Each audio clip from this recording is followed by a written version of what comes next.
ഹരേ കൃഷ്ണ ഹരേ കൃഷ്ണ കൃഷ്ണ. ഹരേ കൃഷ്ണ. എല്ലാവർക്കും പ്രണാമം. വീണ്ടും എല്ലാവരെയും കാണാൻ പറ്റിയതിൽ വളരെ സന്തോഷം. നാമത്തിനെ കുറിച്ച് സംസാരിക്കാൻ ഒരു അവസരം കിട്ടിയതിൽ ഭഗവാനോട് നന്ദി പറയുന്നു, ഭഗവാനോട് പ്രാർത്ഥിക്കുന്നു. അവസരം തന്നതിലും ഭക്തന്മാരോട് നന്ദി പറയുന്നു. ആദ്യം തന്നെ ഗുരുപരമ്പരയിൽ ഭഗവാനോടും നമുക്ക് പ്രാർത്ഥിക്കാം. നമോ ഓം വിഷ്ണുപദായ കൃഷ്ണപ്രേഷ്ഠായ ഭൂതലേ ശ്രീമതേ ഭക്തി വേദാന്ത സ്വാമിനീതി നാമിനെ നമസ്തേ സരസ്വതി ദേവേ ഗൗരവാണി പ്രചാരിണേ നിർവിശേഷ ശൂന്യവാദി പാശ്ചാത്യ ദേശതാരിണേ. जय श्री कृष्ण चैतन्य प्रभु नित्यानंद श्री अद्वैत गदाधर श्रीवासदि गौर भक्त वृंद. हरे कृष्ण कृष्ण कृष्ण हरे हरे, हरे राम राम राम हरे हरे. वाञ्छाकल्पतरुभ्यश्च कृपा सिन्धुभ्य एव च पतितानां पावनेभ्यो वैष्णवेभ्यो नमो नमः. ओम ज्ञानतिमिरान्धस्य ज्ञानाञ्जनशलाकया चक्षुरुन्मिलितं येन तस्मै श्रीगुरवे नमः.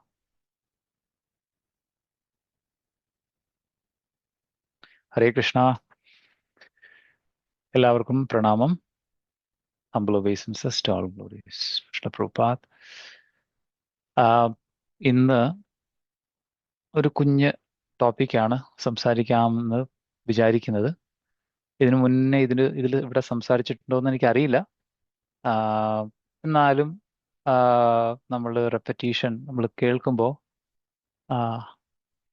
കൂടുതൽ അതിനെക്കുറിച്ച് കേൾക്കുമ്പോൾ അല്ലെങ്കിൽ വീണ്ടും അതിനെക്കുറിച്ച് തന്നെ കേൾക്കുമ്പോൾ നമുക്ക് കുറച്ചും കൂടെ മനസ്സിൽ രജിസ്റ്റർ ചെയ്യും എന്ന് വിചാരിക്കുന്നു. നമ്മുടെ നാമജപത്തിൽ കൗണ്ടിങ്, അതായത് നാമജപത്തിൽ നമ്മുടെ ഒരു പ്രത്യേക നമ്പർ അല്ലേ ജപിക്കുന്നത് വളരെ ഇമ്പോർട്ടൻ്റ് ആണ്. ചിലപ്പോഴൊക്കെ നമ്മൾ ചിലപ്പോൾ നമ്മൾ ഇനിയൊരാളുടെ അടുത്ത് ഭഗവാനെ കുറിച്ച് പറയുമ്പോൾ അല്ലെങ്കിൽ നാമജപത്തിനെ കുറിച്ച് പറയുമ്പോൾ അവർ ചിലപ്പോൾ ചോദിക്കാറുണ്ട്, അല്ലേ, എന്തിനാണ് ഈ 108 മാല ജപിക്കുന്നത്, അല്ലേ? എന്താണ് 16 മാല അല്ലെ 16 സിലബിൾസ് അല്ലേ, അക്ഷരങ്ങൾ, അതിൻ്റെ ഇമ്പോർട്ടൻസ് എന്താണ്? നമ്മളെപ്പോഴും മനസ്സിൽ ജപിക്കുന്നുണ്ടല്ലോ, നമുക്ക് മനസ്സിൽ ജപിച്ചാൽ പോരെ, എന്തിനാണ് 16 മാല ജപിക്കുക, അല്ലെങ്കിൽ 108 പ്രാവശ്യം ഒരു മാലയിൽ 108 പ്രാവശ്യം മന്ത്രം ജപിക്കുക? അങ്ങനെയൊക്കെ ഒരുപാട് ചോദ്യങ്ങൾ ചോദിക്കുന്നുണ്ട്. നമ്മൾ മനസ്സിൽ ജപിച്ചാൽ പോരെ, നമുക്ക് ഇങ്ങനെ കൃത്യമായിട്ടൊരു നമ്പർ വേണോ, നമുക്ക് ചോദിക്കാറുണ്ടല്ലേ. അപ്പോൾ ഒരു ഇമ്പോർട്ടൻ്റ് ടോപ്പിക്കാണ്. പക്ഷേ അതിൻ്റെ പിന്നിൽ കുറച്ച് സയൻറ്റിഫിക് ബേസിസ് ഉണ്ട്, കുറച്ച് സ്പിരിച്വൽ, വളരെ സ്ട്രോങ് ആയിട്ടുള്ളൊരു സ്പിരിച്വൽ എന്താ പറയുന്ന ബാക്ക്ഗ്രൗണ്ട് ഉണ്ട്. അപ്പം അതിനെക്കുറിച്ച് നമുക്ക് എന്നെ കൊണ്ട് അറിയുന്ന രീതിയിൽ ഞാൻ പറഞ്ഞു തരാൻ ശ്രമിക്കാം. ബേസിക്കലി നമ്മൾ നോക്കുമ്പോൾ എല്ലാ നാമങ്ങളും അക്ഷരങ്ങൾ ബേസിസ്ഡ് ആണല്ലേ. അതിന് ഒരു ലൈക്ക് ഫോർ എക്സാമ്പിൾ നോക്കിയിട്ടില്ലേ, പഞ്ചാക്ഷരി മന്ത്രം. എന്താണ് പഞ്ചാക്ഷരി മന്ത്രം? ആർക്കെങ്കിലും അറിയാമോ? അൺമ്യൂട്ട് ചെയ്ത് പറയാമെങ്കിൽ. നമ ശിവായ. നമ ശിവായ അല്ലേ, നമ ശിവായ 5 അല്ലേ. ശരി, അഷ്ടാക്ഷരി മന്ത്രം അറിയാമോ? ഓം നമോ നാരായണായ. യെസ്, അതാണ് ഓം നമോ നാരായണായ 8 അല്ലെ, അഷ്ടാക്ഷരി 8 സിലബിൾസ്. ഇനി ദ്വാദശാക്ഷരി ഉണ്ട്, അറിയാമോ? ദ്വാദശാക്ഷരി എന്ന് പറഞ്ഞാൽ എക്സാക്ട്ലി റൈറ്റ്. അപ്പൊ ഇതിനെല്ലാം നമ്മൾ നോക്കുമ്പോൾ എന്താ, ഈ മന്ത്രങ്ങളെല്ലാം നമ്പർ ഇട്ടാണ് പറയുന്നത്, അല്ലെ. അഷ്ടാക്ഷരി അല്ലെ, 8 സിലബിൾസ്. നോക്കുമ്പോൾ പഞ്ചാക്ഷരി 5 സിലബിൾസ്, ദ്വാദശാക്ഷരി. ഇനി 24 സിലബിൾസ് ഉള്ള ഏറ്റവും ഇമ്പോർട്ടൻ്റ് ഉള്ള മന്ത്രം ഏതെന്ന് അറിയാമോ? 24 സിലബിൾസ് ഉള്ളത്? ഗായത്രി അല്ലേ? ആ 32 സിലബിൾസ് ഉള്ളതാണ് അനുഷ്ടുപ്പ് ഛന്ദസ്. അനുഷ്ടുപ്പാണ് ഒരുവിധപ്പെട്ട എല്ലാ ശ്ലോകങ്ങളും നമ്മൾ വായിക്കുന്ന അനുഷ്ടുപ്പ് ഛന്ദസ്സിലാണ്. അപ്പൊ ഇതിനെല്ലാം നമ്മൾ ഛന്ദസ് എന്നാ പറയുന്നത്. വേദങ്ങളുടെ ഒരു ഭാഗമാണ് ഛന്ദസ്. അത് മീറ്റർ എന്ന് പറയും നമ്മൾ, അല്ലേ? ഈ അതിന്റെ ഈ വേദങ്ങൾ അല്ലെങ്കിൽ ഈ ശ്ലോകങ്ങൾ റിസൈറ്റ് ചെയ്യുന്നതിന്റെ മീറ്റർ, അല്ലേ? ലൈക്ക് ഫോർ എക്സാമ്പിൾ, ഭഗവത്ഗീത ഏതെങ്കിലും ശ്ലോകം എടുത്തു കഴിഞ്ഞാൽ അനുഷ്ടുപ്പ് ഛന്ദസ്സിലുള്ളത് നോർമലി വരുന്നതാണ്. ഏതെങ്കിലും ഒരു ശ്ലോകം എടുത്തു കഴിഞ്ഞാൽ ഈശ്വര പരമകൃഷ്ണ, അല്ലെങ്കിൽ സോറി അതല്ലല്ലോ, വിദ്യാവിനയ സമ്പന്നേ ബ്രാഹ്മണേ കവിഹസ്തിനി, അല്ലെ? അപ്പൊ ഇങ്ങനെയൊക്കെയുള്ള ശ്ലോകങ്ങളെല്ലാം നമ്മളൊരു മീറ്ററിലാണ് പറയുന്നത്, അല്ലെ? ആ ഒരു പർട്ടിക്കുലർ ഒരു താളം ഉണ്ടാവും. അതിനെയാണ് ഛന്ദസ് എന്ന് പറയുന്നത്. അപ്പൊ ഇതിനെല്ലാം നമ്പർ വെച്ചിട്ടാണ് കാൽക്കുലേറ്റ് ചെയ്യുന്നത്. അപ്പൊ നമ്മൾ നോക്കുമ്പോൾ നമ്മുടെ സാൻസ്ക്രിറ്റ് പോയട്രിയിൽ, നമ്മുടെ സാൻസ്ക്രിറ്റ് ലാംഗ്വേജിൽ നമ്മുടെ ആചാര്യന്മാരുടെ എന്താ പറയുന്ന ഈ അവർ എഴുതി വെച്ചിരിക്കുന്ന ശ്ലോകങ്ങൾ, അല്ലെങ്കിൽ ആചാര്യന്മാർ എഴുതാത്തത്, അല്ലെങ്കിൽ ഭഗവാനിൽ നിന്ന് വന്ന, അല്ലെ? അപൗരുഷേയം എന്നാണല്ലോ വേദങ്ങളെ കുറിച്ച് പറയുന്നത്, അല്ലെ? അപൗരുഷേയം എന്ന് പറയുന്നത് എന്താ? സാധാരണ ആൾക്കാർ എഴുതാത്ത കാര്യം, അതായത് ഭഗവാനിൽ നിന്ന് നേരിട്ട് വരുന്നതാണ് വേദങ്ങളും ശാസ്ത്രങ്ങളും എന്നാ പറയുന്നത്, അല്ലെ? അതുകൊണ്ടാണ് അതിനെ അപൗരുഷേയം എന്ന് പറയുന്നത്. പക്ഷെ അതിനുശേഷം അതിനെ കമ്പൈൽ ചെയ്തിരിക്കുന്ന ആരാണ്? കമ്പൈൽ ചെയ്തിരിക്കുന്നത് വേദവ്യാസരും അല്ലെങ്കിൽ അതിനുശേഷം വന്നുള്ള മറ്റുള്ള മുനിമാർ. ഇവരൊക്കെ കമ്പൈൽ ചെയ്തിരിക്കുന്നത് വളരെ സിസ്റ്റമാറ്റിക് ആയിട്ടാണ്, അല്ലെ? നമ്മൾ ഇങ്ങനെ സംസാരിക്കുമ്പോൾ നമുക്കൊരു താളമില്ല, അല്ലേ? അല്ലേ? പക്ഷേ നമ്മൾ ഭാഗവതം അല്ലെങ്കിൽ ഭഗവത്ഗീത പഠിക്കുമ്പോഴത്തേന് നേരത്തെ പറഞ്ഞ പോലെ വിദ്യാ വിനയ സമ്പന്നേ ബ്രാഹ്മണേ ഗവിഹസ്തിനി ശുനി ചൈവ ശ്വപാകേച്ച പണ്ഡിത സമദർശിന, ഒരു താളമുണ്ട്. അതിനാണ് മീറ്റർ, അതിനാണ് ഛന്ദസ് എന്ന് പറയുന്നത്, അല്ലേ? അല്ലെങ്കിൽ വേറൊരു ഛന്ദസ് പറയുകയാണെങ്കിൽ എന്താ? വാസാംസി ജീർണാനി യഥാ വിഹായ യഥാ ശരീരാണി വിഹായ ജീർണാനി അന്യാനി സംയാതി നവാനി ഗേഹെ. ലൈക്ക് എല്ലാത്തിനും ഒരു മീറ്റർ ഉണ്ടല്ലേ? അപ്പോ ഇതിനെല്ലാം വളരെ കണക്കുകൾ കൊണ്ടാണ് ഡിനോട്ട് ചെയ്തിരിക്കുന്നത് പറയുന്നത്. എല്ലാത്തിനും കണക്കുകളുണ്ട്. ലൈക്ക് ഫോർ എക്സാമ്പിൾ, ഞാൻ കേട്ടിട്ടുള്ളത്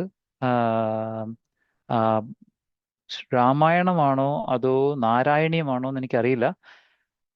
അതില് ഓരോ ചാപ്റ്ററില് ആദ്യത്തെ ശ്ലോകം എടുത്തു കഴിഞ്ഞാൽ അത് എൻറ്റയർ ഗായത്രി മന്ത്രം കൺസ്ട്രക്ട് ചെയ്യാമെന്നാണ് പറയുന്നത്. എനിക്ക് ഓർമ്മയില്ല, ഞാനിങ്ങനെ കേട്ടിട്ടുണ്ട്. കാരണം ഇത് കണക്കുകളാണ്. കാരണം ഫോർ എക്സാമ്പിൾ ഇപ്പം നമ്മൾ നേരത്തെ പറഞ്ഞല്ലോ, നാരായണീയം പറഞ്ഞല്ലോ. നാരായണീയം എഴുതിയ ആരാണ്? മേൽപ്പത്തൂർ, അല്ലേ? മേൽപ്പത്തൂർ ഒരു മാത്തമെറ്റീഷ്യൻ ആയിരുന്നാ പറയുന്നത്. അപ്പോ അവർ സാധാരണ ഭക്തന്മാർ മാത്രമല്ല, എന്തായിരുന്നു അവര്? മാത്തിലും അവര് മാത്തമാറ്റിക്സ് അല്ലെങ്കിൽ ഗണിതത്തിലും, പിന്നെ ആസ്ട്രോളജി, അല്ലേ? ആസ്ട്രോളജി എന്ന് പറയുമ്പോൾ എന്താ പറയുന്നത്? ജ്യോതിശാസ്ത്രം, അല്ലേ? പിന്നെ ആസ്ട്രോണമി എന്ന് പറയുമ്പോൾ എന്താ? നമ്മുടെ പ്ലാനറ്റ്സിനെ കുറിച്ച് പഠിക്കുന്നത്, അല്ലേ? ഇതിനകത്തെല്ലാം അവര് എക്സ്പേർട്സ് ആയിരുന്നു, അല്ലെ? There scientist. അപ്പൊ നമ്മൾ ഈ സാധാരണ ഋഷിമാരെയും ഇവരെ കുറിച്ച് നമ്മൾ പഠിക്കുമ്പോൾ നമ്മൾ അവരെക്കുറിച്ചുള്ള അവരുടെ ആ സയന്റിഫിക് ബാക്ക്ഗ്രൗണ്ട്, അവരുടെ മാത്തമാറ്റിക്കൽ ബാക്ക്ഗ്രൗണ്ട്, അല്ലെങ്കിൽ അവരുടെ ഒരു ഫിലോസഫിക്കൽ ബാക്ക്ഗ്രൗണ്ട് എന്തുമാത്രം റിച്ച് ആയിരുന്നു, എന്തുമാത്രം സ്ട്രോങ് ആയിരുന്നു എന്ന് നമുക്ക് അപ്പോഴാണ് നമുക്ക് അപ്രീഷിയേറ്റ് ചെയ്യുന്നത് നമ്മൾ, അല്ലേ? അപ്പം നമ്മുടെ ഈ മന്ത്രങ്ങളെല്ലാം കണക്കുകളെ ബേസ്ഡ് ആണ്, അല്ലേ? അതുകൊണ്ടാണ് നമ്മുടെ ഈ എല്ലാ മന്ത്രങ്ങളിലെയും കണക്ക് വളരെ ഇമ്പോർട്ടൻ്റ് ആണ്. അതാണ് കൗണ്ടിങ് വളരെ ഇമ്പോർട്ടൻ്റ് ആണെന്ന് പറയുന്നത്, അല്ലേ? ഫോർ എക്സാമ്പിൾ, നമ്മളിപ്പോ 108 മാല, അല്ലേ? 108 എന്ന് പറയുന്നത് വളരെ ഇമ്പോർട്ടൻ്റ് ഒരു നമ്പറാണ്. ഇപ്പൊ നമ്മൾ മിക്കവാറും 108 എന്ന് പറയുമ്പോൾ നമ്മൾ അതിനെ കൂടുതൽ ഒരു വൈഷ്ണവ ഫിലോസഫിയിലൂടെ നമ്മൾ കാൽക്കുലേറ്റ് കാണാൻ നോക്കും. നമ്മൾ അതിനെക്കുറിച്ച് സംസാരിക്കാം, അടുത്ത സെക്ഷനിൽ സംസാരിക്കാം. പക്ഷെ ആദ്യം ഈ 108ന്റെ കണക്ക്, 108ന്റെ ഇമ്പോർട്ടൻസ് എന്താണെന്ന് നോക്കുമ്പോൾ 108 നമ്മുടെ ഈ പ്രകൃതിയിലും അല്ലെങ്കിൽ ലോകത്തിലും അല്ലെങ്കിൽ നമ്മുടെ ഉള്ളിൽ തന്നെ വളരെ ഇമ്പോർട്ടൻ്റ് ആയിട്ടൊരു നമ്പറാണ്, അല്ലേ? ഫോർ എക്സാമ്പിൾ, നമ്മൾ നോക്കുമ്പോൾ പറയുന്നത് നമ്മുടെ ഭൂമിയും സൂര്യനും തമ്മിലുള്ള ഡിസ്റ്റൻസ് എന്ന് പറയുന്നത് ഭൂമിയുടെ എന്താണ് അല്ല, സൂര്യന്റെ ഡയമീറ്റർ ഉണ്ടല്ലോ, അതിന്റെ ഡയമീറ്ററിന് എന്താ പറയുന്ന ചുറ്റളവ് അല്ലേ? സൂര്യന്റെ ചുറ്റളവിന്റെ 108 ടൈംസ് ആണ് ഭൂമിയും സൂര്യനും തമ്മിലുള്ള വ്യത്യാസം എന്ന് പറയുന്നത്, അല്ലേ? അതേപോലെ തന്നെ ഭൂമിയും ചന്ദ്രനും തമ്മിലുള്ള ഡിസ്റ്റൻസ് എന്ന് പറയുന്നത് ചന്ദ്രന്റെ ഡയമീറ്റർ അല്ലെങ്കിൽ ചുറ്റളവിന്റെ 108 ടൈംസ് ആണ് ഡിസ്റ്റൻസ് എന്ന് പറയുന്നത്. അതായത് ചന്ദ്രന്റെ സർക്കംഫറൻസ് അത്രയും ഡയമീറ്റർ എത്രയുണ്ടോ, അല്ലെങ്കിൽ ചുറ്റളവ് എത്രയുണ്ടോ, അതിന്റെ 108 ടൈംസ് ആണ് ഡിസ്റ്റൻസ് എന്ന് പറയുന്നത്. അതുകൊണ്ട് എന്താ സംഭവിക്കുന്നത്? ഒരു പെർഫെക്റ്റ് സോളാർ എക്ലിപ്സ് എന്ന് പറയുമ്പോൾ എന്താ? ഭൂമിക്കും സൂര്യനും ഇടയ്ക്ക് ചന്ദ്രൻ വരുന്നു, അല്ലെ? ഈ ഡിസ്റ്റൻസ് ഇത്രയും മാത്തമാറ്റിക്കലി പെർഫെക്റ്റ് ആയതുകൊണ്ടാണ് സൂര്യന് അല്ലെങ്കിൽ ചന്ദ്രന് സൂര്യനെ ഭൂമിയിൽ നിന്ന് എക്സാക്ട്ലി മറയ്ക്കാൻ പറ്റുന്നത്. നമ്മൾ കണ്ടിട്ടില്ലേ, ഒരു ടോട്ടൽ സോളാർ എക്ലിപ്സിൽ ചന്ദ്രൻ സൂര്യനെ കംപ്ലീറ്റ്ലി മറയ്ക്കും, അല്ലെ? ആ ഒരു ഒരു ഒരു ഫ്യൂ മിനിറ്റ്സിലേക്ക്, ഒരു 10 മിനിറ്റോ അല്ലെങ്കിൽ 5 മിനിറ്റത്തേക്കോ സൂര്യനെ കംപ്ലീറ്റ്ലി മറയ്ക്കും ഒരു ടോട്ടൽ സോളാർ എക്ലിപ്സിൽ. അതെങ്ങനെ സംഭവിക്കുന്നു? ഈ ഡിസ്റ്റൻസ് ആക്യുറേറ്റ് ആയതുകൊണ്ടാണ്. ഈ 108 108 times the diameter of sun and 108 diameter of the moon. അതാണ് ഇതിന്റെ ഡിസ്റ്റൻസ്. അപ്പൊ നോക്കൂ, എന്തുമാത്രം മാത്തമാറ്റിക്കലി അറേഞ്ച് ചെയ്തിരിക്കുകയാണ് ഈ ലോകം, അല്ലെ? നമ്മൾ അല്ലേ, ഏതാണ് ആ ശ്ലോകം പറയുന്നത്? എല്ലാം ഞാൻ തന്നെയാണ് ക്രിയേറ്റ് ചെയ്തിരിക്കുന്നത്. മത്തഃ പരതരം നാന്യത് കിഞ്ചിത് അസ്തി ധനഞ്ജയ മയി സർവമിതം പ്രോതം സൂത്രേ മണിഗണായിവ. എല്ലാം കറക്റ്റായിട്ട് ഡിസൈൻ ചെയ്തിരിക്കുന്ന അർജുന ഞാനാണ് എന്നാരോ പറയുന്നത്? ഭഗവാൻ പറയുന്നുണ്ട്, അല്ലെ? എങ്ങനെയാണ് ഒരു സൂത്രം എന്ന് പറയുന്നത് ചരട്, അല്ലെ? ഒരു ചരടിൽ ഈ മണികളെല്ലാം കൃത്യമായിട്ട് കോർത്തു വെച്ചിരിക്കുന്നത് പോലെ ഞാനാണ്. അപ്പോൾ ഈ മണികളാണ് ഈ കാണുന്ന എല്ലാ പ്രപഞ്ചവും. പക്ഷെ ഈ മണികളെല്ലാം നല്ല ഡിസൈനായിട്ട് ഇങ്ങനെ വെച്ചിരിക്കുന്ന എന്തുകൊണ്ടാ?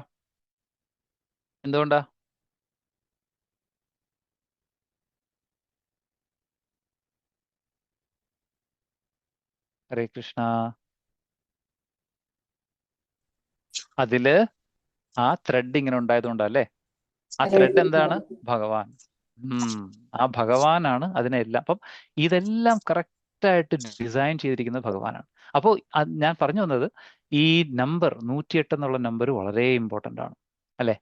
മാത്രമല്ല, ഇപ്പം നമ്മൾ നോക്കുമ്പോൾ നമുക്ക് രാശികൾ എന്ന് കേട്ടിട്ടില്ലേ? സോഡിയാക് സയൻസ് എത്ര എണ്ണം ഉണ്ട് അറിയാമോ?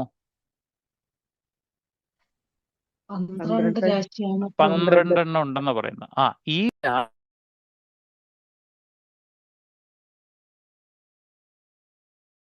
മ്യൂട്ടായി പ്രഭു, മ്യൂട്ടായി. കേൾക്കുന്നില്ല. ഹലോ, ഇപ്പൊ കേൾക്കാം.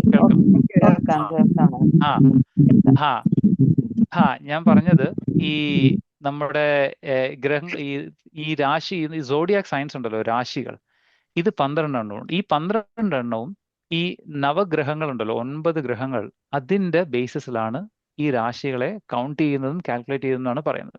ആസ്ട്രോളജിയിൽ നമുക്ക് കൃത്യമായിട്ട് അറിയാം. ആസ്ട്രോളജിയും സയൻസ് ആണ്. നമ്മൾ ചിലപ്പോൾ അസ്ട്രോളജി അന്ധവിശ്വാസമാണെന്നൊക്കെ നമ്മൾ പറയും. കാരണം എന്ന് പറഞ്ഞാൽ അതിനെ ഒരുപാട് ആൾക്കാർ എന്താ പറയുന്നത്, മിസ്യൂസ് ചെയ്യുന്നല്ലേ? ഒരുപാട് അറിയാത്ത ആൾക്കാർ അതിനെക്കുറിച്ച് സംസാരിക്കുകയും പറയുകയും ചെയ്യുമ്പോഴാണ് നമ്മൾ അതിനെക്കുറിച്ചുള്ള അതിനെ നമ്മൾ കൂടുതൽ നമ്മൾ അതിനെ വാല്യൂ ചെയ്യാത്തത് അല്ലെങ്കിൽ അപ്രീഷിയേറ്റ് ചെയ്യാത്തത്.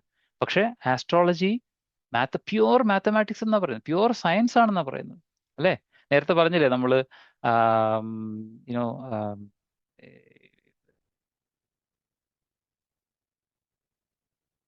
നാരായണീയം എഴുതിയ മേൽപ്പത്തൂർ, അദ്ദേഹം മാത്തമാറ്റീഷ്യൻ ആയിരുന്നു.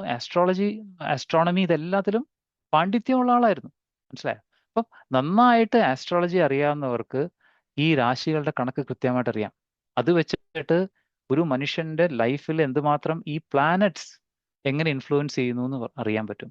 അതെങ്ങനെ ചെയ്യുന്നത്? 12 ടൈംസ് 9 is 108. മനസ്സിലായോ? ഈ 9 രാശികളും അതിന്റെ 12 പ്രാവശ്യം, അതിന്റെ ടൈംസ് 12, ഈ രാശികളുടെ കോമ്പിനേഷൻ 108 ആണ്. അപ്പം ഇത് രണ്ടും കമ്പൈൻ ചെയ്യുമ്പോഴാണ് നമ്മുടെ ഒരു സാധാരണ മനുഷ്യന്റെ ലൈഫിൽ എന്താ പറയുന്ന വ്യത്യാസങ്ങൾ ഉണ്ടാവുന്നത്. നമ്മൾ പറയാറില്ലേ, ചില രാശി വരുമ്പോഴത്തേന് അയാൾക്ക് നല്ല കാലമായിരിക്കും, ചില രാശിയാണെങ്കിൽ അയാൾക്ക് ആം, എന്താ മോശക്കാലമായിരിക്കും. അതെപ്പോഴും പറയുന്നത് എന്താണ്? ഈ പ്ലാനറ്റ്സുമായിട്ടാണ്, ഈ ഗ്രഹങ്ങളുമായിട്ടാണ്, അല്ലെ? ചന്ദ്രൻ അല്ലെങ്കിൽ ലൈക്ക് ഫോർ എക്സാമ്പിൾ ജൂപ്പിറ്റർ, അല്ലെങ്കിൽ മെർക്കുറി, അങ്ങനെ ഓരോ ഗ്രഹങ്ങളെ, ആ ഗ്രഹങ്ങളും ഈ രാശിയും കമ്പൈൻ ചെയ്തിട്ടാണ് എപ്പോഴും മനുഷ്യന്റെ ലൈഫിനെ ഇമ്പാക്ട് ചെയ്യുന്നത്. ആ കണക്കും 108ആണ്, അല്ലെ? ഇനിയൊരു ഇമ്പോർട്ടന്റ് കാര്യം എന്താ? നമ്മുടെ നാഡികൾ, ലക്ഷക്കണക്കിന് നാഡികൾ ഉണ്ടെന്നാണ് പറയുന്നത്. എത്രയോ നാഡികൾ, നെർവ്സ്, അല്ലെ? നെർവ്സ് നമ്മുടെ ഉള്ളിലൂടെ ഇങ്ങനെ പോകുന്നുണ്ട്. അപ്പൊ ഈ ഡിഫറെന്റ് നാഡികളിൽ അതിൽ 108 ഇമ്പോർട്ടന്റ് നാഡികൾ ഉണ്ടെന്ന് പറയുന്നത്. ഈ 108 ഇമ്പോർട്ടന്റ് നാഡികളാണ് നമ്മുടെ ഹൃദയത്തിനെ കണക്ട് ചെയ്തിരിക്കുന്നത്. അപ്പോൾ നമ്മുടെ ഹൃദയത്തിന്റെ ഇമ്പോർട്ടന്റ് ഹൃദയചക്രം, ഹാർട്ട് ചക്ര, ഈ ചക്രയുടെ ഈ ഇമ്പോർട്ടന്റ് ഫംഗ്ഷന് ഈ 108 നാഡികൾ വളരെ ഇമ്പോർട്ടന്റ് ആണെന്ന് പറയുന്നു. ഇനി ഒരു ഫൺ ഫാക്ട് എന്ന് പറയുന്നത് എന്താ? ഈ 108നെ നമ്മൾ ആഡ് ചെയ്ത് നോക്കൂ. 1 + 0 + 8, ഇത് എല്ലാം കൂട്ടുമ്പോൾ നമുക്ക് എത്ര കിട്ടും? 9. ഈ 9 എന്ന് പറയുന്ന വാക്ക്, അല്ലെ, 9 എന്ന് പറയുന്ന നമ്പർ വളരെ ഇമ്പോർട്ടൻ്റ് ആണ്. മാത്തമാറ്റിക്സിൽ വളരെ ഇമ്പോർട്ടൻ്റ് ആയിട്ടുള്ള നമ്പറാണ്. ഇതിനെ ഡിജിറ്റൽ റൂട്ട് എന്നാണ് പറയുന്നത്, അല്ലെ? റൂട്ട് എന്ന് പറയുന്നത് മൂലകം, ഏറ്റവും റൂട്ടായിട്ടുള്ള, ഏറ്റവും വേരായിട്ടുള്ള നമ്പർ എന്ന് പറയുന്നത് 9. കാരണം എന്താ? 1 തൊട്ട് 9 വരെയാണ് ഒറ്റ ഡിജിറ്റ്. 9 കഴിഞ്ഞാൽ പിന്നെ ഒന്നിന്റെയും ബാക്കി നമ്പേഴ്സിന്റെയും കോമ്പിനേഷൻ ആണ്, അല്ലെ? ഓഫ് കോഴ്സ് 0 ഉണ്ട്. 0 to 9 ആണ് ഒറ്റ വാക്ക്, 1 സിംഗിൾ ഡിജിറ്റ്. അതിനുശേഷം പിന്നെ കോമ്പിനേഷൻസ് ഓഫ് മറ്റ് ഡിജിറ്റ്സ് ആണ്, അല്ലെ? അപ്പോൾ അതിന്റെ ഏറ്റവും അവസാനത്തെ നമ്പറാണ് 9. ആ 9 ആണ് ന്യൂമറോളജിയിൽ ഏറ്റവും ഇമ്പോർട്ടൻറ്റ്. ലൈക്ക് ഫോർ എക്സാമ്പിൾ നമ്മളിപ്പോൾ വെസ്റ്റേൺ കൺട്രീസിലൊക്കെ പോകുമ്പോൾ ഉണ്ടല്ലോ, ചില ആൾക്കാർ, എസ്പെഷ്യലി ചൈനീസ് ആൻഡ് ജാപ്പനീസ്, അവര് 9 നമ്പർ വരുന്ന വീടുകളെ മാത്രമേ എടുക്കുള്ളൂ. ലൈക്ക് വീട്ടു നമ്പർ ഉണ്ടല്ലോ, ഇവിടെ കൂടുതലും വീട്ടു നമ്പറാണ് പറയുന്നത്. അപ്പോൾ വീട്ടു നമ്പർ പറയുമ്പോഴത്തേനും അവർ കൂടുതലും എല്ലാം ആഡ് ചെയ്ത്, ലൈക്ക് ഫോർ എക്സാമ്പിൾ 18 ആണെങ്കിൽ ആ 18 നമ്പറുള്ള വീടിന് ഭയങ്കര വിലയായിരിക്കും. കാരണം എന്ന് പറഞ്ഞാൽ ആ നമ്പർ ഭയങ്കര ഓസ്പീഷ്യസ് ആണ്. 1 + 8 9, 9 വളരെ ഓസ്പീഷ്യസ് ആണ് അവർ വിശ്വസിക്കുന്നത്. കാരണം ഈവൻ ചൈനീസും നമ്മുടെ സനാതന ധർമ്മം പോലെ വളരെ പ്രാചീനമായിട്ടുള്ള ഒരു ഒരു ഒരു ഒരു ഫിലോസഫിയാണ് ചൈനീസ്, ജാപ്പനീസ് അവർ ഫോളോ ചെയ്യുന്നത്. അപ്പോൾ പറയുന്നത് 9 എന്ന് പറയുന്നത് ഡിജിറ്റൽ റൂട്ടാണ്. മാത്രമല്ല ഇതിനെ ഗുരുസംഖ്യ എന്നും കൂടെ പറയും. ഗുരുസംഖ്യ എന്ന് പറയുന്നത് ഇത് ഏറ്റവും പ്രധാനപ്പെട്ട സംഖ്യ ആയതുകൊണ്ട്. ഇനി 9ന്റെ ഒരു ഇമ്പോർട്ടൻസ് നോക്കൂ. 9നെ എന്തുകൊണ്ട് മൾട്ടിപ്ലൈ ചെയ്താലും 9 കിട്ടും, അല്ലേ? ഇപ്പം 9 × 10 എത്രയാ? 90, അല്ലേ? 90 9 0, 9 + 0 9, അല്ലേ? അത് 9 കിട്ടും. ലൈക്ക് ഫോർ എക്സാമ്പിൾ ഇപ്പം 9 + 8, 9 × 8 എന്ന് പറയുന്നത് 72, അല്ലേ? 9 × 8 72, 72. 7ഉം 2ഉം കൂടെ മൾട്ടിപ്ലൈ കൂട്ടിയാൽ എന്ത് കിട്ടും? 9 കിട്ടും, അല്ലേ? 9 × 9 81, 8 + 1 9. 9ന്റെ കൂടെ ഏത് നമ്പർ മൾട്ടിപ്ലൈ ചെയ്ത് നോക്കിക്കോളൂ, അത് 9 തന്നെ കിട്ടും. കാരണം എന്ന് പറഞ്ഞാൽ അത് it's A universal number of completion. Completion എന്ന് പറഞ്ഞാൽ എന്താ? പൂർണ്ണത നമ്പറാണ്. അപ്പോൾ ഈ 108ന്റെ നമ്പർ വളരെ ഇമ്പോർട്ടൻ്റ് ആണ്. ഇതെല്ലാം കുറച്ച് ഫൺ ഫാക്റ്റ് ആണ്. ഫൺ ഫാക്റ്റ് എന്ന് പറയാൻ പറ്റില്ല, ഇതെല്ലാം അടിസ്ഥാന തത്വങ്ങളാണ്. ഈ നമ്പറിന്റെ എന്തുകൊണ്ട് നമ്മൾ 108 ജപിക്കുന്നു എന്ന് പറയുന്നതിന്റെ ഫൺ ഫാക്റ്റ് ആണ്. സോറി, അതിന്റെ ശാസ്ത്രീയമായ സത്യങ്ങളാണ്. ഇനി നമ്മൾ റെപ്പറ്റീഷൻ എന്തിനാണ്, അല്ലെ? നമ്മൾ 108 തവണ മാല ജപിക്കുന്നത് എന്തിനാണ്, അല്ലെ? അപ്പോൾ 108 എന്ന് പറയുന്ന ഒരു നമ്പർ നമുക്ക് ഏകദേശം നമ്മൾക്കൊരു രജിസ്റ്റർ ആയി, അല്ലെ? ഇനി റെപ്പറ്റീഷൻ എന്ന് പറയുന്നത് ഒരു കാര്യം നമ്മൾ റിപ്പീറ്റ് ചെയ്യുമ്പോൾ, ഇപ്പം 108 തവണ നമ്മൾ റിപ്പീറ്റ് ചെയ്യണം എന്ന് പറയും. റിപ്പീറ്റ് ചെയ്യുമ്പോഴാണ് നമ്മൾ അതുവഴി കോൺസെൻട്രേഷൻ ബിൽഡ് ചെയ്യും, അല്ലെ? അതുവഴി നമ്മുടെ ഫോക്കസ് ഡീപ്പൻ ചെയ്യും. അതുവഴി നമുക്ക് എന്ത് ചെയ്യും? നമ്മുടെ ഈ കണ്ടീഷൻഡ് മനസ്സിനെ, അല്ലെങ്കിൽ നമ്മുടെ ഈ വാണ്ടറിങ് മനസ്സ്, നമ്മുടെ ഈ അലഞ്ഞു തിരിഞ്ഞ് നടക്കുന്ന മനസ്സിനെ പിടിച്ചു നിർത്താനായിട്ട് ഈ റെപ്പറ്റീഷൻ ഇമ്പോർട്ടൻ്റ് ആണെന്ന് പറയുന്നത്. അപ്പം റെപ്പറ്റീഷൻ ചെയ്യുമ്പോൾ വെറുതെ ചുമ്മാ റിപ്പീറ്റ് ചെയ്ത പോരാ, ഒരു പർട്ടിക്കുലർ നമ്പർ, അല്ലെ? നമ്മൾ നേരത്തെ പറഞ്ഞില്ലേ, ഈ യൂണിവേഴ്സിന്റെ തന്നെ ഒരു നമ്പറാണ് 108. അപ്പോൾ നമ്മളൊരു മന്ത്രം 108 തവണ ജപിക്കുമ്പോൾ നമ്മൾ ഈ യൂണിവേഴ്സുമായിട്ട് നമ്മൾ ആ ഫ്രീക്വൻസിയുമായിട്ട് റെസൊനേറ്റ് ചെയ്യുമെന്നാണ് പറയുന്നത്. ഇതെല്ലാം ശാസ്ത്രമാണ്. ഇതൊന്നും നമുക്ക് പക്ഷേ മനസ്സിലാവില്ല. പക്ഷേ ഇതെല്ലാം ഇറ്റ്സ് പ്രൂവൺ അല്ലെ? എത്ര പേർക്ക് അറിയാമെന്നറിയില്ല, നമ്മുടെ ശാസ്ത്രങ്ങള് സാൻസ്ക്രിറ്റ് ലാംഗ്വേജ് ഇതിനെയൊക്കെ കുറിച്ച് ഒരുപാട് പേര് പുറത്ത് ഗവേഷണം നടത്തുന്നുണ്ട്. നമ്മുടെ സാൻസ്ക്രിറ്റിനെ കുറിച്ച് ഏറ്റവും കൂടുതൽ ഗവേഷണം നടത്തുന്ന ഏത് രാജ്യത്താണെന്ന് അറിയാമോ? ആർക്കെങ്കിലും അറിയാമോ? ജർമ്മനിയിലാണ് ഏറ്റവും കൂടുതൽ നമ്മുടെ സാൻസ്ക്രിറ്റ്. കേട്ടില്ല, പറയൂ. ജർമ്മനി പറഞ്ഞതാ പ്രഭു. ജർമ്മനിയിലാണ് ഏറ്റവും കൂടുതൽ നമ്മുടെ സാൻസ്ക്രിറ്റിനെ കുറിച്ച് എന്താ പറയുന്നത്, ഇത് നടക്കുന്നത്, റിസർച്ച് നടക്കുന്നത്. കാരണം അവര് ഈയിടയ്ക്ക് ഞാനൊന്ന് കേട്ടായിരുന്നു, സാൻസ്ക്രിറ്റ് ആണ് ഏറ്റവും best computational language and logic derive ചെയ്യാൻ ഏറ്റവും ബെസ്റ്റ് ലാംഗ്വേജ് സാൻസ്ക്രിറ്റ് ആണ്. എനിക്ക് മനസ്സിലായില്ല എന്താണെന്ന്, ബട്ട് അതിന്റെ റിസർച്ച് നടക്കുകയാണ്. മനസ്സിലായോ? അപ്പം ഈ സാൻസ്ക്രിറ്റ് വളരെ പവർഫുൾ ലാംഗ്വേജ് ആണ്. അത് നമ്മൾ ഒരു കൃത്യമായിട്ടുള്ള മാത്രയിൽ ജപിക്കുമ്പോൾ അതിന്റെ പവർ കൂടും എന്ന് പറയുന്നത്. അതുകൊണ്ടാണ് നമ്മുടെ ആചാര്യന്മാർ 108 മാല ജപിക്കണം, അല്ലെങ്കിൽ 16 മാല ജപിക്കണം, അല്ലെ? നമ്മൾ കേട്ടിട്ടില്ലേ കലിസന്തരണ ഉപനിഷത്ത് നമ്മൾ എപ്പോഴും നമ്മുടെ ശ്രീല പ്രഭുപാദന്റെ ലെക്ചറിലും ഭക്തന്മാരുടെ ലെക്ചറിലും എല്ലാം നമ്മൾ കേട്ടിട്ടുള്ളതാണ്, അല്ലെ? ഹരേ കൃഷ്ണ കൃഷ്ണ കൃഷ്ണ ഹരേ ഹരേ, ഹരേ രാമ രാമ രാമ ഹരേ ഹരേ, ഇതി ഷോഡശകം നാം. അല്ലെ? അവിടെയും നമ്പർ വെച്ചാ പറയുന്നത്, അല്ലെ? ഷോഡശകം നാം എന്ന് പറയുന്നത് എത്രയാണ്?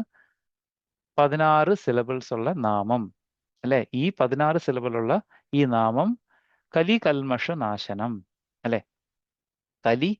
കലിയുടെ എല്ലാ ദോഷങ്ങളും മാറ്റും, അല്ലെ? പരതരായ സർവവേദേഷു ദൃശ്യത്തെ. ഇനി ഒരു സൊല്യൂഷനും മറ്റു വേദങ്ങളും നമുക്ക് കാണാൻ പറ്റില്ല.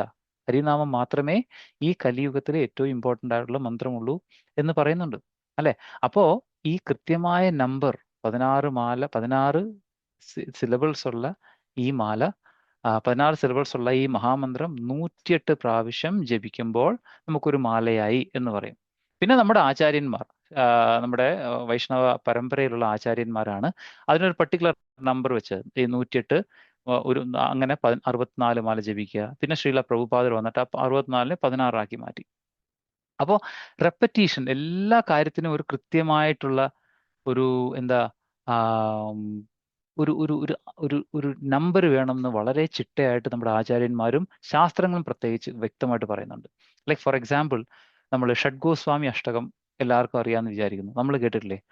സാഖ്യാപൂർവക നാമഗാന നതിഭിഹി കാലാവസാനീകൃതവും, അല്ലെ? സാഖ്യാപൂർവകം എന്ന് പറഞ്ഞാൽ എന്താ? സംഖ്യാപൂർവകം എന്ന് പറഞ്ഞാൽ സംഖ്യാപൂർവകം, കൃത്യമായ സംഖ്യയോടുള്ള നാമജപം ഉണ്ടായിരുന്നു പറയുന്നത്. ആരാ ജപിച്ചുകൊണ്ടിരുന്നത്? ഷഡ്ഗോസ്വാമിമാർ, അല്ലെ? അവര് ശരിക്കും പറഞ്ഞാൽ ഓരോ ഷഡ്ഗോസ്വാമിമാരും ശരിക്കും ഭഗവാന്റെ ധാമത്തിൽ നിന്ന് വന്നവരാണ്, അല്ലെ? ഓരോ മഞ്ജരിമാരാണ്. അപ്പോൾ അവരൊക്കെ നയനമഞ്ജരി, അങ്ങനെ ഓരോ മഞ്ജരിമാരാണ് ഈ ഭൂമിയിലേക്ക് ചൈതന്യ മഹാപ്രഭുവിന്റെ കൂടെ അദ്ദേഹത്തിന്റെ ലീലയിൽ പങ്കെടുക്കാൻ വന്ന്. പക്ഷെ അവർ പോലും എന്താ ചെയ്ത്? സംഖ്യാപൂർവക നാമഗാനം, അല്ലെ? ഭഗവാന്റെ നാമം കൃത്യമായി സംഖ്യാപൂർവകം ജപിച്ചു എന്നാ പറഞ്ഞു. അല്ലാതെ അവരെല്ലാവരും പരമഹംസന്മാരായിരുന്നു, അല്ലെ? അവർക്ക് നാമം ജപിക്കേണ്ട ആവശ്യമുണ്ടോ? അവർക്ക് കൃത്യമായിട്ട് 16 മാലയോ അല്ലെങ്കിൽ 64 മാലയോ അല്ലെങ്കിൽ ഹരിദാസ് ഠാക്കൂർ 300 നെയിംസ് ജപിക്കുന്ന പറഞ്ഞത്, അല്ലെ? 127 റൗണ്ട്സ് ആണെന്ന് തോന്നുന്നു, അല്ലെ? 127 റൗണ്ട്സ് എല്ലാ പ്രാവശ്യവും ജപിച്ച് ചൈതന്യ ചരിതാമൃതത്തിൽ ഒരു ഒരു ഒരു ഒരു ഒരു പോർഷൻ ഉണ്ട്. അപ്പോൾ ഹരിദാസ് ഠാക്കൂർ അദ്ദേഹത്തിന് വയസ്സായപ്പോൾ ചൈതന്യ മഹാപ്രഭു പറഞ്ഞു, ഇനി ഈ നാമം ജപിക്കേണ്ട ആവശ്യമുണ്ടോ? താങ്കൾ ഇത്രയും നാമം ജപിച്ചിട്ടില്ലേ? അപ്പൊ അദ്ദേഹം പറഞ്ഞു, ഇല്ല, കൃത്യമായി 127 അല്ലെങ്കിൽ 300 നെയിംസ് ജപിച്ചിട്ട് മാത്രമേ ഞാൻ ആഹാരം കഴിക്കുകയുള്ളൂ, ജലപാനം കഴിക്കുകയുള്ളൂ, അത് എൻ്റെ വ്രതമാണ് എന്ന് അദ്ദേഹം ചൈതന്യ മഹാപ്രഭുവിനോട് പറയുന്ന ലക്ഷണം ഒരു ഒരു ഒരു ഒരു ഒരു സന്ദർഭമുണ്ട് ചൈതന്യ ചരിതാമൃതത്തിൽ. അപ്പൊ എന്താ പറയുന്നത്? കൃത്യമായി കൗണ്ട് എന്ന് പറയുന്നത് എന്താണ്? ഡിസിപ്ലിൻ, അല്ലെ? ഡിസിപ്ലിൻ, ഒരു കൃത്യമായ ഒരു, ഫോർ എക്സാമ്പിൾ, നമ്മൾ ഡോക്ടറിന്റെ അടുത്ത് പോവുകയാണ്. ഡോക്ടറിന്റെ അടുത്ത് പോകുമ്പോഴത്തേന് ഡോക്ടർ കുറച്ച് മരുന്നെടുത്ത് കൈ തന്നിട്ട് പറയോ ഇഷ്ടമുള്ള കഴിക്കാൻ പറയോ? ഇല്ലല്ലോ. ഡോക്ടർ പറയും, ഈ മരുന്ന് രാവിലെ ഉച്ചയ്ക്ക് വൈകുന്നേരം, അല്ലേ? അല്ലെങ്കിൽ പറയും രാവിലെയും രാത്രിയും, അല്ലേ? അല്ലെങ്കിൽ പറയും ഉച്ചയ്ക്ക് മാത്രം കഴിക്കുക. കൃത്യമായിട്ടുള്ള സംഖ്യാപൂർവകം, അല്ലേ? കൃത്യമായിട്ടുള്ള ആ ഡിസിപ്ലിൻ വഴി എന്ത് സംഭവിക്കുന്നു? കമ്മിറ്റ്മെന്റ് ഉണ്ടാകുന്നു, അല്ലെ?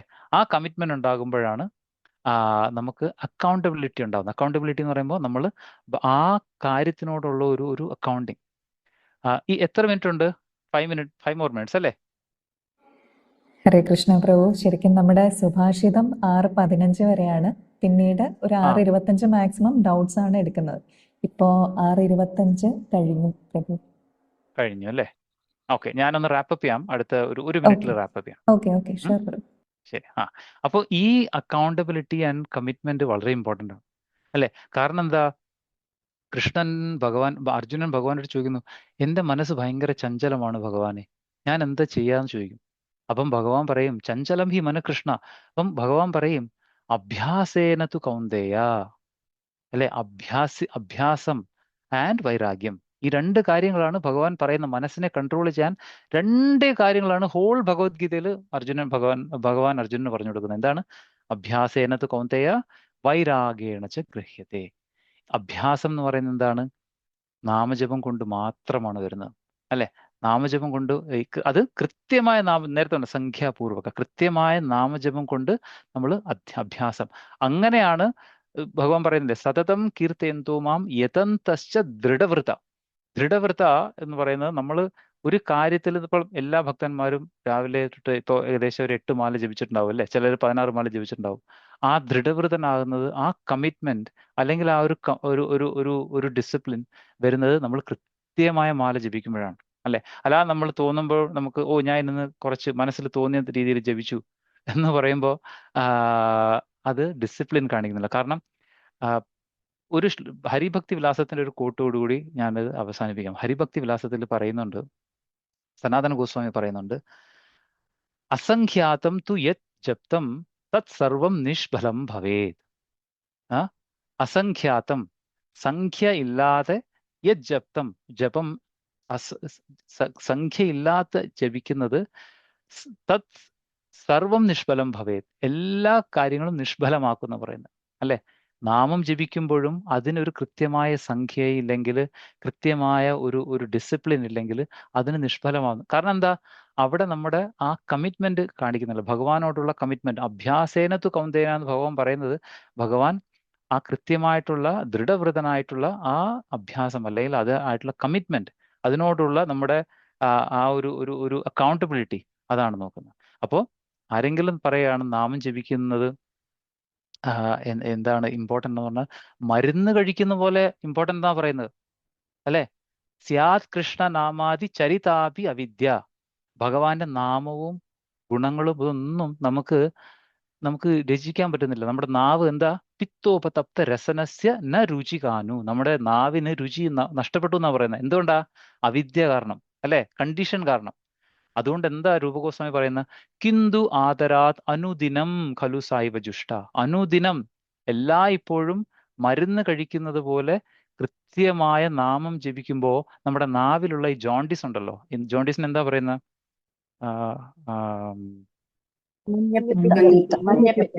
മഞ്ഞപ്പിത്തം. Thank you. നമ്മുടെ നാവിലുള്ള മഞ്ഞപ്പിത്തം മാറിയിട്ട് നാമം രുചിക്കാനുള്ള നമ്മുടെ ടേസ്റ്റ് നാവിലുണ്ടാവും എന്ന് പറയുന്നത്. എങ്ങനെയാ? കിന്തു ആദരാത് അനുദിനം ഖലു സായിവ ജുഷ്ട. സ്വാതി ക്രമാത് ഭവതി തത് ഖത മൂലഹന്ത്രി. മൂലഹന്ത്രി എന്ന് പറഞ്ഞാൽ റൂട്ടോടെ തന്നെ നമ്മുടെ ഈ ജോണ്ടിസിനെ കളഞ്ഞിട്ട് ഭഗവാന്റെ നാമം ആസ്വദിക്കാനുള്ള നമ്മുടെ കഴിവിനെ കിട്ടും. എങ്ങനെ? കൃത്യമായ സംഖ്യാപൂർവക നാമഗാനം. അതുകൊണ്ടാണ് നാമജപം എപ്പോഴും ഇമ്പോർട്ടൻ്റ് ആണ്. അതുപോലെ തന്നെ ഇമ്പോർട്ടൻ്റ് ആണ് നമ്മൾ നാമം ജപിക്കുന്നത് എത്ര കൃത്യമായി, എത്ര കൗണ്ടിങ്. 16 മാലയെങ്കിൽ കൃത്യമായി 16 മാല